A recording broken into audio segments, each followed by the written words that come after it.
Calvin, our golden doodle, and London, our Old English Sheepdog, love to go to the dog park. It's a time of socialization for our dogs, but if you have dogs, you know it's also a socialization opportunity for their owners. You can get a real slice of life at the dog park, and on one visit, we got ourselves one very unusual slice. This experience resulted in me being fed a long series of conspiracy theories, which had me thinking about how people come to believe these types of things. And also, I wondered, how should I have responded to such ideas in the limited context of a walk in the park? I want to tell you the story of this conversation while showing you some photos of my dogs and, maybe some dog stories as well. So, lessons in conspiracy theories learned at the dog park. Coming up, geocentricity, viruses aren't real, Hitler was a product of Hollywood, and the world's coming to an end because kids can't do basic math.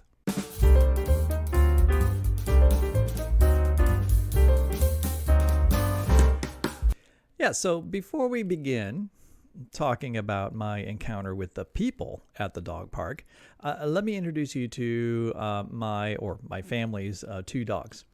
One of them, pictured here, is London. She is an Old English Sheepdog.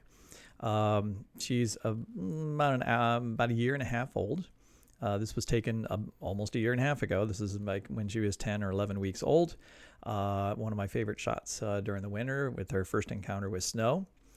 Here she is just maybe 6 months later, only weighing probably, she probably only weighs 50 pounds here. Now she weighs about 90 pounds. And my other dog is a F2 Golden Doodle. His name is Calvin. And Calvin is about 3.5 years old now. So we've really enjoyed both of these dogs very much. And so, as I said before, I'm going to show you pictures of my dogs. They're the real star of this particular show. But I'm going to talk about my experience and conversation with a particular person at the dog park as we are allowing our dogs to play. Oh, the other thing about my dogs is, they're people. Lovers. They love to be on top of you. And with two large dogs, Calvin is 75 pounds. And like I said, London is 85 to 90 pounds at this point. A good bit larger than you see in this particular picture. All right, so with my introduction to Calvin and London, let's talk about my wife and I's interesting interaction with another fellow dog owner. So about a year ago, during in the middle of the pandemic, our golden doodle Calvin was playing with an older golden doodle whose owner was only too happy to talk doodle stuff. But then the conversation took an unexpected turn after about 5 minutes of chit chat. 40 minutes later, my wife and I were getting into the car reviewing the valuable information that we had just obtained. It began when our new friend told us that we were going to have the worst winter in 100 years, including records amount of snowfall in this particular area of Northeast Ohio. I asked how could he be so sure? And he talked about how the lakes were too warm. But then I said, but lake effect snow would depend on the jet stream. And as soon as I said that, he launched into a lesson on physics and meteorology, building up to a final point about how the winds on the earth could not work if we were traveling through space at 1,000 miles per hour. He said, look around. You can tell we are not moving 1,000 miles an hour. The earth isn't going anywhere. I didn't say anything in response to that. I was a little bit too stunned because I was pondering how to respond to this obvious geostatic viewpoint, which he actually went on for several more minutes, expounding about how the Earth is not actually traveling through space, but that space is traveling around the Earth. But then he informed us that there are a whole lot of other things that we had not been taught correctly in the last 100 years. I had the feeling that this might be going in the direction of, the pandemic, but I just responded, really? As if I'm interested. What else am I not aware of that I should be aware of? He then proceeded to tell us how he at one time had attended medical school, but it was taking too long and to become a doctor, and so he quit. But he assured us that he knows a lot about biology. And I started thinking to myself, now, this could get really interesting. Of course, I have a PhD in biology. He doesn't know that. And I didn't tell him. And we'll talk a little bit about that at the end in terms of what should I have done in this particular conversation. So what he had learned in college and medical school that was really important is that he had learned a lot about viruses, or at least he thought he had learned a lot about viruses. He told us that viruses are these little tiny things that are composed of a very important molecule called RNA, and that actually there are RNA viruses and there are DNA viruses, but he's telling us that these viruses have RNA in them, and that this RNA was also bound to proteins. Okay, that's great. That's what viruses are. They're protein capsules that encapsulate a piece of hereditary material inside, which is often in the form of RNA or ribonucleic acid. I'm thinking, yeah, okay. I could tell him that he was definitely working up to something. He was going to make some really important point about this ongoing pandemic. As an aside, during the entire conversation, we're outside without masks on, and he's something of a close talker. I was constantly moving myself some distance every step I took, but every step I took, he would step, another step further. I mean, he's literally 2 feet from my face half the time we're talking. And I'm just kind of doing this dance where I'm just kind of wandering around trying to move slightly farther away, but he just keeps, coming up into, I guess you'd say, my personal space, especially during a pandemic. And so, this is going on for at least a half an hour. Anyway, about those viruses. After telling me, us what a virus is, he informed us that our bodies, like our bodies and other animals' bodies, are actually responsible for making viruses. And that they're actually completely inert. They can't do anything to us, and that they aren't alive. Now, parenthetically, in a way, our bodies do make viruses, right? Because how does a new virus make a new virus? It has to use the machinery of a living organism and their cells, like a parasite, to build more copies of the virus. So in a way, that's not incorrect to say that our bodies make viruses, but this is not actually what he is meaning by this. He's also saying that they're not alive. All right, so that's sort of typically when we talk about what life is, viruses kind of fall out of the typical definition of what life is, and so it's not inappropriate to say they aren't alive based on usual definitions of living things. I tried to give him some credit for this because, scientists mostly do consider them, not living things, and that they are inert in the environment. In other words, if I was spewing virus right now, the virus is in the air around me. It is inert in the sense that it can't do anything by itself. It's not active. It's not involved in any kind of metabolic process or anything, as it's outside of a cell. I was about to suggest that they might have the capacity to become activated inside of cells, but before I could say that and kind of draw out this idea of what life was, he was really quick to add one very important lesson that he was sure that I probably wasn't aware of. He informed us that while we might not have realized it, but viruses play a really useful role. That RNA and the messenger RNA in particular, and messenger RNA is a particular form of messenger RNA. It's the message that takes your code from your nucleus out to your ribosomes where they'll be read. Is that we produce it is partly made to go around our cells and bind to toxins.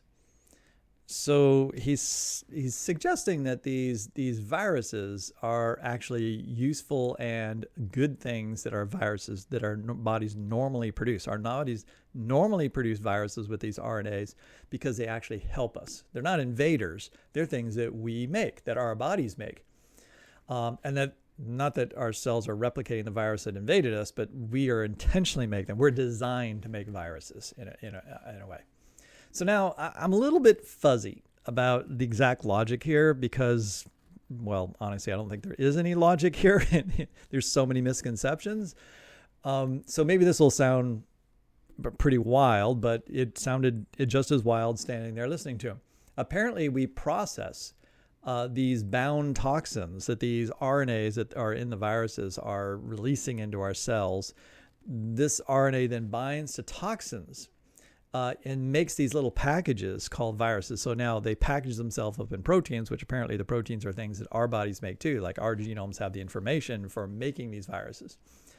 And then we expel the viruses from our body, breathing them out or other various ways we get rid of them. And these little packages then are releasing the toxins outside of our body and therefore are purifying us. So viruses are all doing this very necessary task in biology. Now, he did go on to admit that some viruses, because I pushed back a tiny bit here, some viruses can cause sickness, but they can't be passed through the air. He was sure about this. So in other words, this pandemic thing is complete nonsense because we can't be spreading these things one to another. It's simply that we have too many toxins in our environment, apparently, and therefore we're building up a lot of toxins in our body, which is causing us to make more of these viral particles in order to try to get rid of the toxins. And that's why we can measure the fact that people have these viruses coming out of them. All right. It's simply a way for us to clean our bodies from the toxins in our environment, of which the viruses are not one of those toxins. Now, he did go, so he's saying that some viruses can cause sickness. Maybe they're not turned on in the right time or something like that.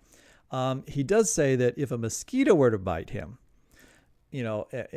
like during this pandemic, that it might bite him and then it might bite me, in which case it might transfer the virus to me. So there is sort of a mechanism that some viruses can be transferred from one person to another. So they can be made in one person and then transferred to another.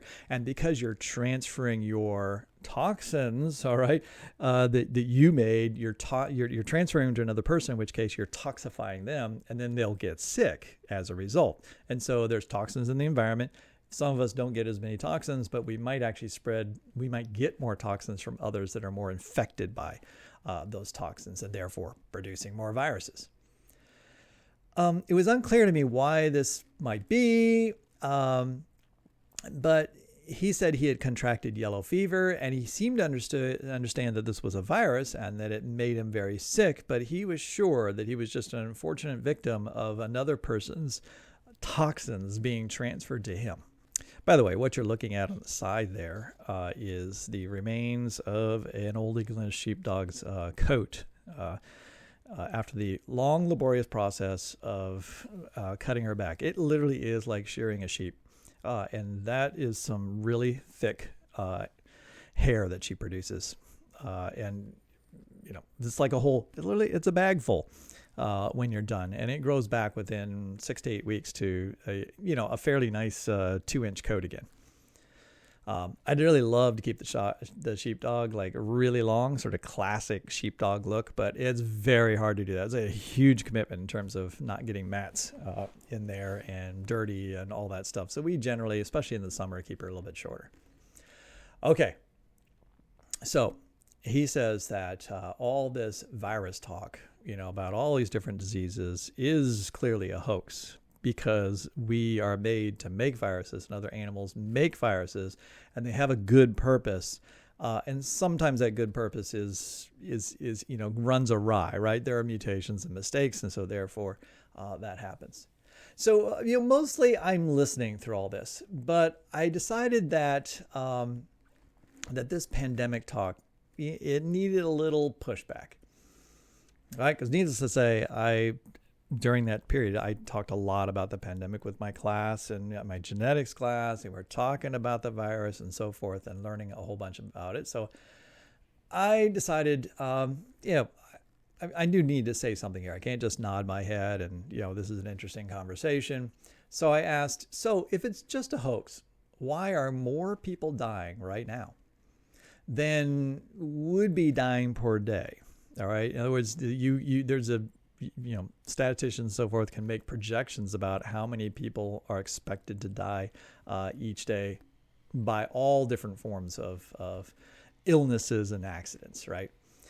And so I asked him this question, and I was surprised. He was ready with an answer. He had obviously heard this before as pushback, and he had an answer for me. He asked me, do you know how many people actually do die a day? and I think he might have been surprised, I had an answer. I said, on average, about 7,700 people in the U.S. die per day over the whole year. So, so I knew the number. It was around 7,700. He says, well, that's right. But they were going to die anyway. All right. So, he acknowledges like there's about that many people that are going to die every day by a whole variety of different ways. I responded, okay, sure. But we can predict that many people were going to die, every day next year and this year as well. But I asked him then, how many people were dying each day for the last 6 months? Right. And he responded, about 8,000 a day. Well, I wasn't going to correct him at that point, but it was more like 8,700. All right. A little over 1,000 more people per day dying than would be predicted or, the statistical averages based on the last few years. I asked him, why are 1,000 more people per day dying than we would expect? His response was, well, there's a lot more old people than there were before. It's like, there's a whole bunch more old people than there were apparently the year before. And since old people are more likely to die, then the numbers are going up.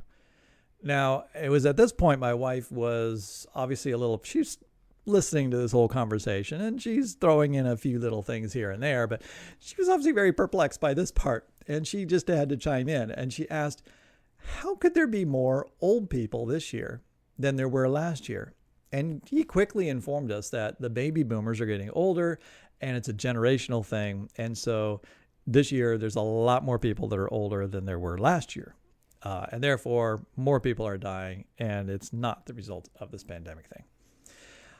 All right. I give him a little credit for attempting a demographic argument, which could be plausible. But I pointed out there's a little problem here. That deaths are higher in almost all countries. All right. The last 6 months compared to expectations. All right. And not every country had a baby boom. All right. The demographics of other countries are very different than ours in terms of the distribution of ages across age classes. His response was, well, but the whole world population is getting older. Now, I had to grant him that was true. All right. Everybody is getting older. All right. That everyone is getting older. But he said there were a lot of old people in this world last year as well. And when those who are older die, right, there are those that are younger. I mean, it's not that the whole world is always getting older on average. Right? The average age of all individuals across the earth is relatively stable.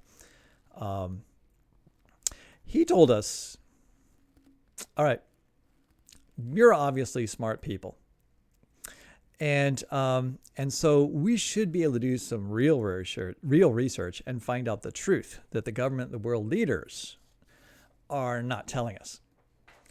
At this point, I did miss my chance to ask him how real research is done, which is something that I often will ask when I'm in a conversation and somebody tells me I need to do my own research. I say, well, what exactly is own research? What does that look like? Like, explain to me like how you came up with the data you came up with and your ideas about how to interpret the data. What was your sources? And so I would want to have a conversation about that in order to understand what they mean by them doing their own research. And when they tell me to do my own research, what do they expect me to do? And how do they qualify that research?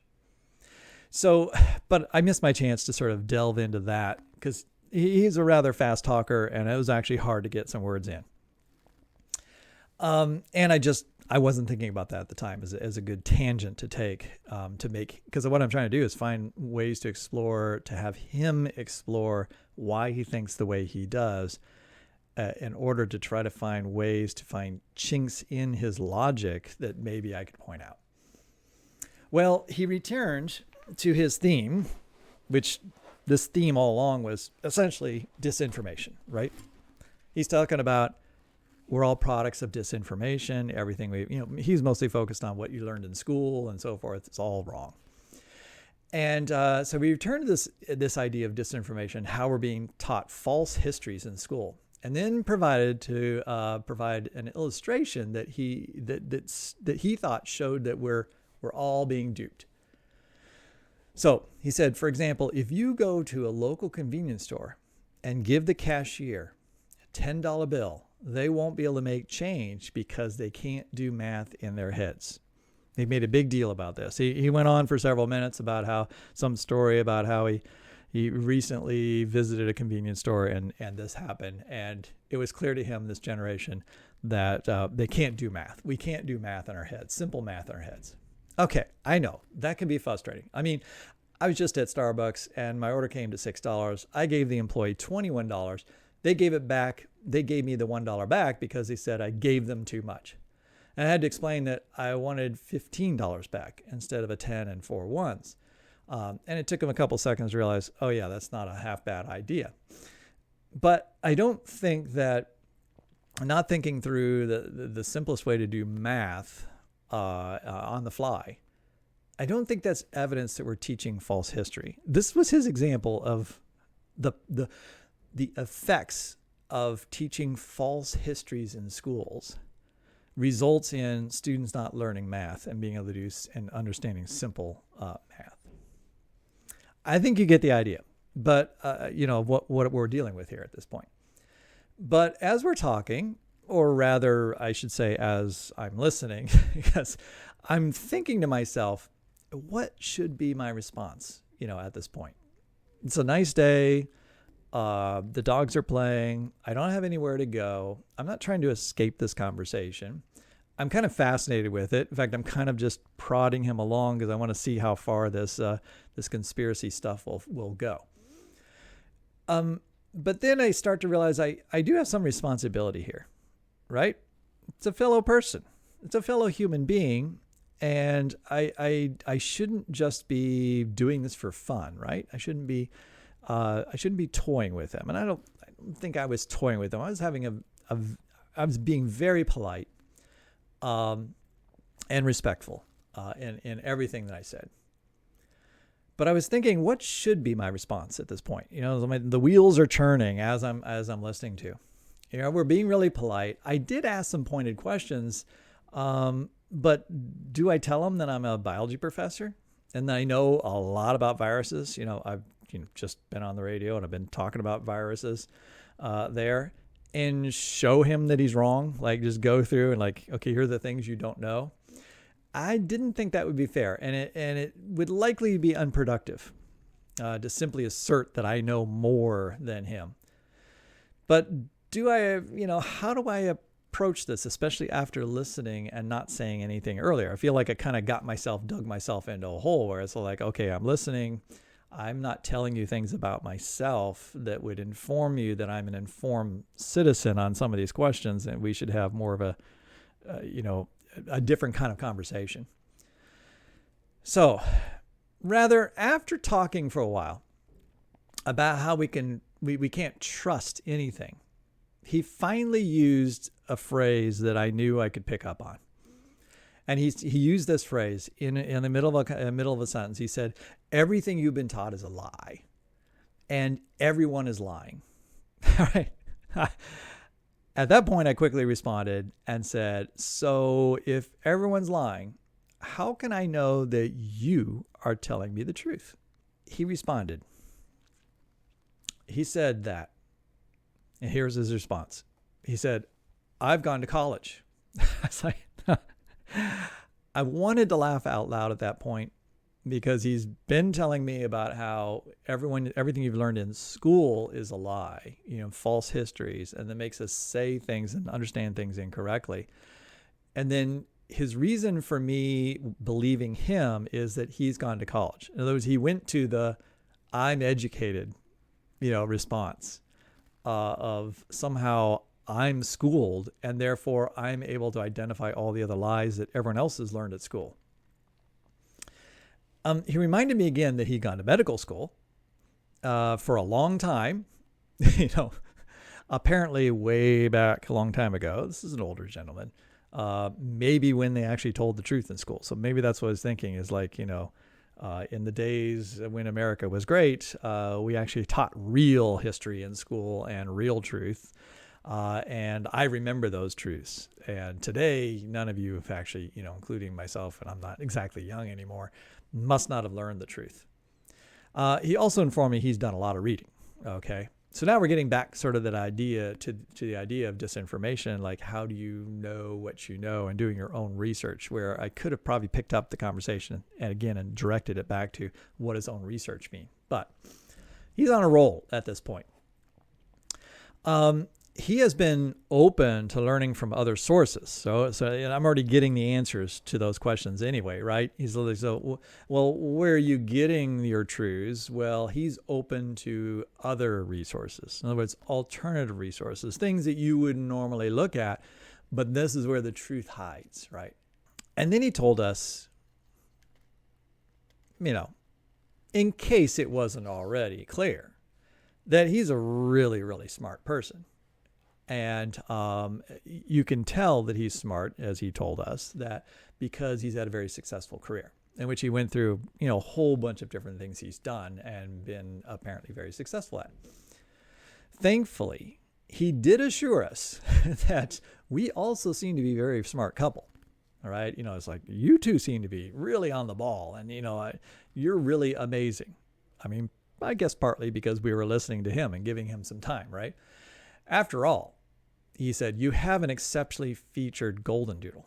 Yeah, he really said that. It was like, your golden doodle has like the perfect traits, and, went through all the breed stuff, even though it's not technically a purebred dog, right? But nonetheless, this is like the golden doodle that, golden doodles should be. He assured us that we're smart enough to understand we just simply had been lied to all of our lives. And if we looked for the information in the right places, we would obviously be able to understand that information, and we would be able to overcome the lies. I guess it's not our fault, all right, for our unbelief. But now that he has enlightened us, we need to run to that information and educate ourselves on the real truths. Right? The scales have fallen from our eyes because we have heard what he has said. And it's like, okay, now you have responsibility for that. I can understand why other people, continue to believe lies, and I don't hold them responsible because they've never been told the truth. But now I've shared the truth with you. You are now responsible for it. Now, here are some of the truths that we're now responsible for.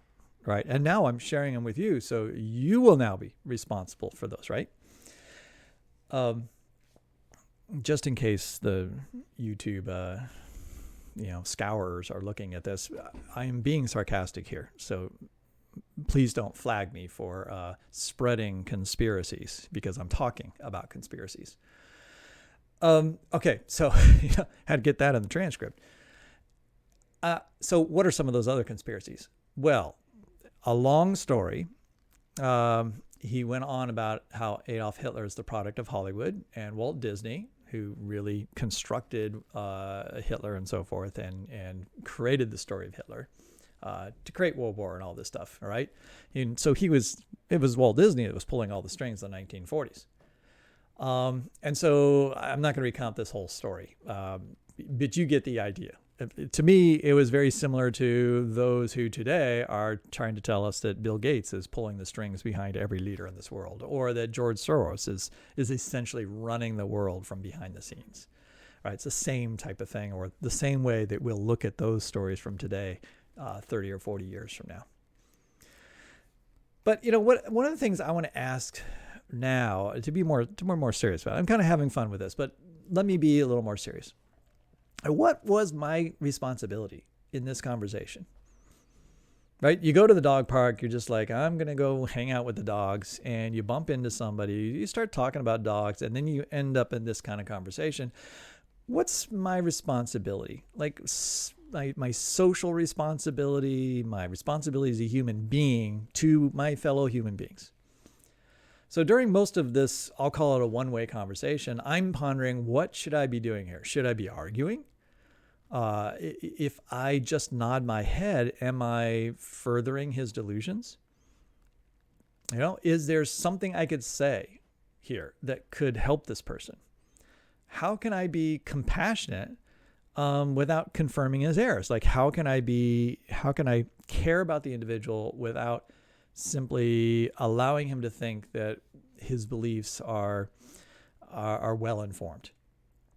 I could tell early on that arguing and telling him that he was sorely misinformed, it wasn't going to be productive, right? So we just listened. And but I still felt like it wasn't fair to simply listen if we looked like we were agreeing, right? There had to be some, like, okay, I appreciate your position, or it was very interesting information, but I respectfully disagree.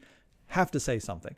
There was a moment where I was tempted to interject that he didn't know what he was talking about. There was a few moments where I was kind of about to lose it and just wanted to say, you don't know what you're talking about, right? Where do you get this? This is crazy.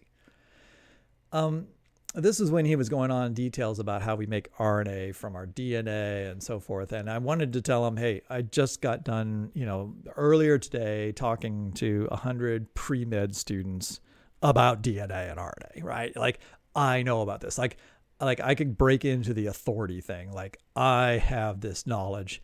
My knowledge is greater than your knowledge, and you've already suggested to me that the reason I should be listening to you is because you have knowledge, right? You went to college and you know these things, so I can turn it around. But at the same time, I felt like that was kind of a gotcha moment, right? In terms of a conversation you're having with a person, a real person, right? Not on the internet, on a chat discussion thing where you're just trying to make your gotcha points and you don't care about the person behind the screen name. I felt like that would be a gotcha moment in a real life conversation. And so I didn't think that it would really make any difference, and it just would make me look rude. All right. And it would cut off conversation, I think. So I was very interested in just finding out, how a person like this, it comes to the conspiracies they believe. And so I found the whole conversation quite fascinating. And I admit some of my questions were meant to test the responses. Otherwise, like, hey, I want to see what his response to this will be, right? I'm exploring the mind of somebody who is deep in the conspiracy well, right? Unfortunately, when the conversation turns to being told that everything you're being told is a lie, you kind of realize that there's not very much you can do in that conversation. Right? What can you say? If everything that you're being told is a lie and you don't subscribe to every one of his beliefs, then everything you say is just going to be, he's just going to feel like all those things are lies. They're the products of things you've been told. So you might be wondering, did we just get, another thing you might be thinking right now is, maybe we just got played. All right. Maybe my wife and I just got completely played at the dog park. This guy doesn't believe these things, and this is his form of weird entertainment for himself, right? He's going to say crazy stuff, just kind of leak, just kind of like start some simple, unoffensive conversations, and then gradually throw in a few crazy things and just see how far that person will go with them. And since we nod our heads and since we are nice, he just kept making crazier and crazier and crazier and crazier stories to see how far we go before we lost our minds, right? And, was this some kind of hustle? Was it an experiment, that he was doing on bystanders? The thought did cross my mind while we were talking to him.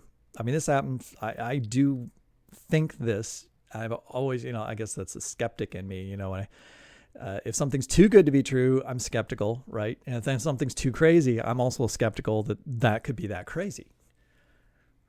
Right? I like to think that's a safety mechanism, right, that I have built in, that I'm not going to go to either of those extremes of just falling for anything.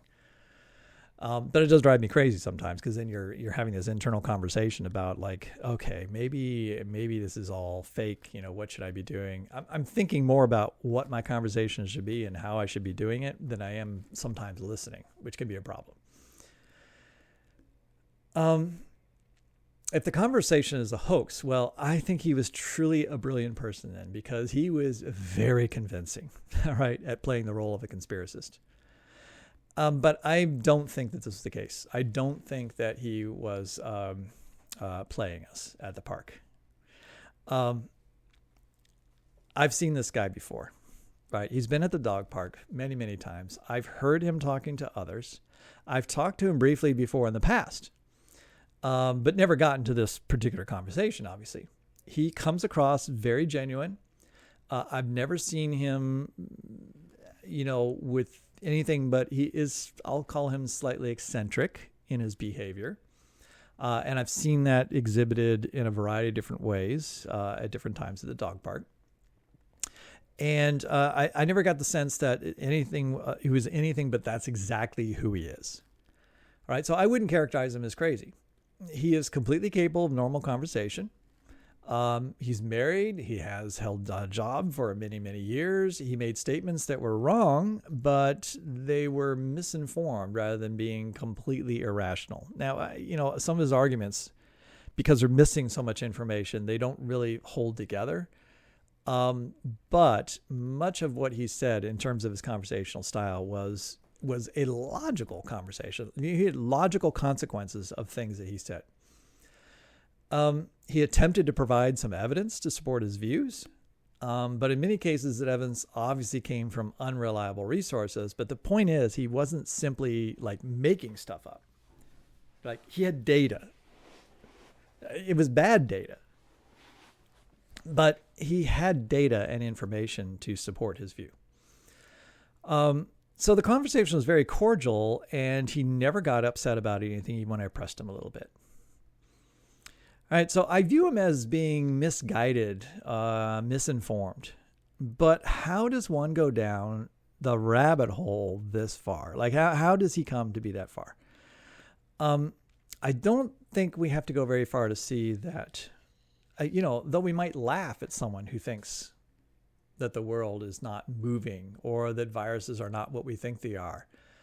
They're not that different than what we see promoted on Facebook and Twitter every day, right? By thousands of individuals, right? This guy sounds really off the wall, and yet this is becoming common language and common misinformation that many people who I'll say are more normal in terms of their backgrounds and family histories and so forth, and yet they're falling prey to this kind of misinformation, these types of arguments.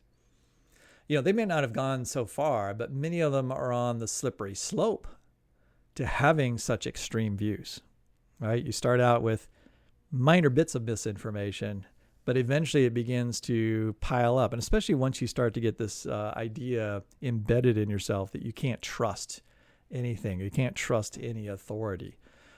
You begin to rely only and solely on yourself, or maybe one or two particular sources which are saying things that feed into your beliefs. If this gentleman we met at the park ever finds my writing on this topic, because this was originally a blog post, or watches this video, I just want him to know, even though I'm talking kind of sarcastically and we're kind of making fun of this situation, but I want to let him know we really enjoyed the conversation. Right. And I do wish this man well. Right. There is a chance that we'll meet again. Right. That we will see him again. And I've thought a lot about what kind of conversation should I have with this person the next time I meet them. Should I just kind of have fun with it? Should I find out what other conspiracies he knows about? And what I've decided is, no, that's not really what I'm interested in, having a cordial conversation.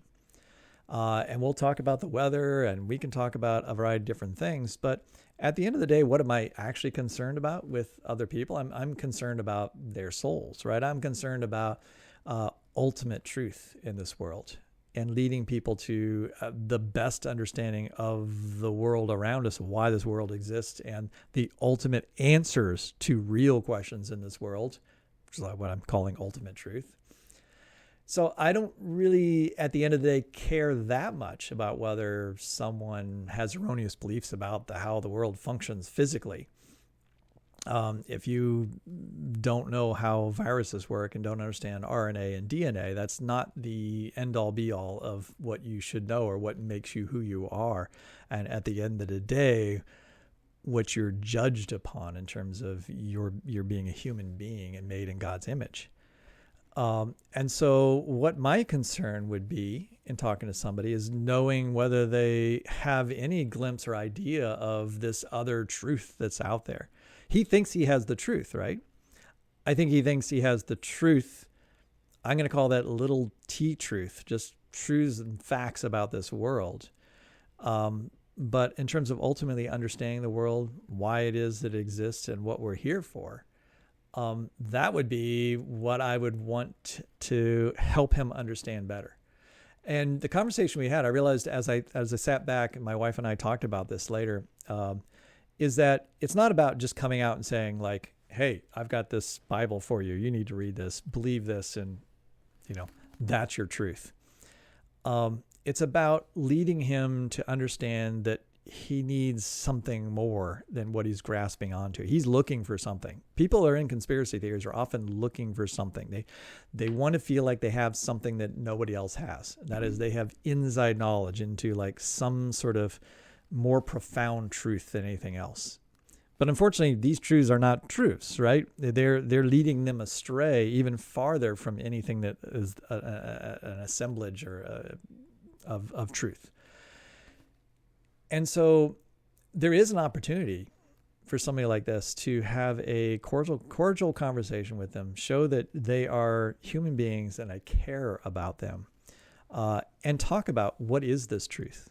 Like, how do you find truth? So going back to what I was saying about asking, like, when you say that everyone's a liar, how do you know someone's not lying? Like, what ultimately is your guidepost for what is a lie and what isn't? What is truth? What isn't truth?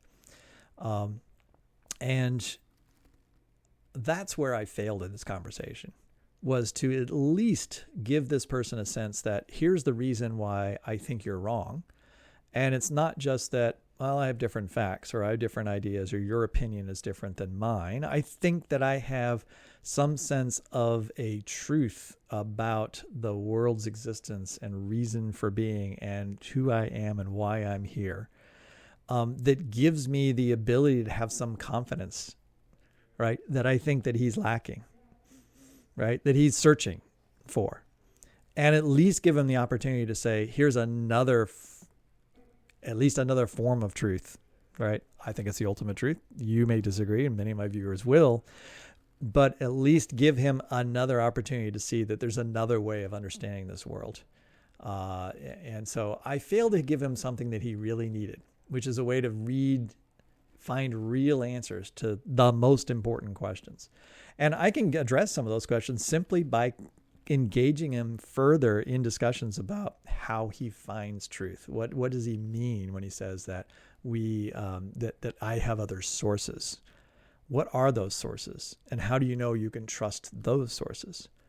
Now, that can lead to a whole discussion about like, okay, well, if the Bible, I might ultimately say that, well, one of my sources is the Bible in terms of finding the truth. And he'll probably be skeptical of that Bible. And then I'll have a lot of hard work to try to talk about why the scriptures are a valuable resource for understanding truth and understanding this world. Anyway, I hope I'm given the opportunity to have that conversation with him in the future. And I hope that I'm willing and able and ready to have those types of conversations when they crop up. So that's my story about learning about conspiracies, going to the dog park. You just never know when you go out in the real world versus on the internet, and where you can kind of guide where you want to find yourself, and you want to have the kind of conversations you want to have, and you want to be able to say the things you want to say. It's more interesting when you interact with people on a one-to-one personal level in which you find something in common, right? And the commonality was, well, we've got dogs, right? And there's a lot of things you can talk about with dogs, but eventually, dogs are interesting. But if you really want to know a person, you have to know something about what makes them tick. What do they believe? Why are they the way that they are? And it was a very interesting experience to find out something about this person. And at the end of the day, I didn't leave him with a lot of information about who I am. Right. And that's a failing in my part. I deserve also to be able to say, if you're going to have a conversation about what truth is and how everyone else is deceived and doesn't know the truth, and I have this special knowledge, there isn't any reason why I shouldn't, and there's no reason why I should be able to have a conversation in which I also reveal, like, here's who I am and here is what truth is to me, and why I think that my truth would give you some kind of comfort that your truth can't. And that is what I hope to work on in the future. And even on this, even doing this channel, it's a way to express some of those ideas and express my own growth in trying to understand and challenge myself to think about these topics. So anyway, fun time at the dog park. Hope you enjoyed my pictures of my dogs. There's London and Calvin. I especially love to take wintertime pictures, as you could see. It really accentuates their features. Really enjoy dogs, and they bring a tremendous amount of joy and sometimes frustration to our lives. But at the end of the day, they can't communicate, like other people can communicate. The relationship is not the same. And although I think a lot of people are comforted in animals, because they're not judgmental, right? They conversation is not hard with them. They seem to enjoy every conversation you have with them. But the hard work is dealing with people and finding a way to appreciate other people in their differences, but also realizing we're all helping each other and learning from one another in this life. I'm just babbling now, so I think I'll stop. But there's my story of things that happen when you go to the dog park. Thanks for listening. Appreciate your time. Bye-bye.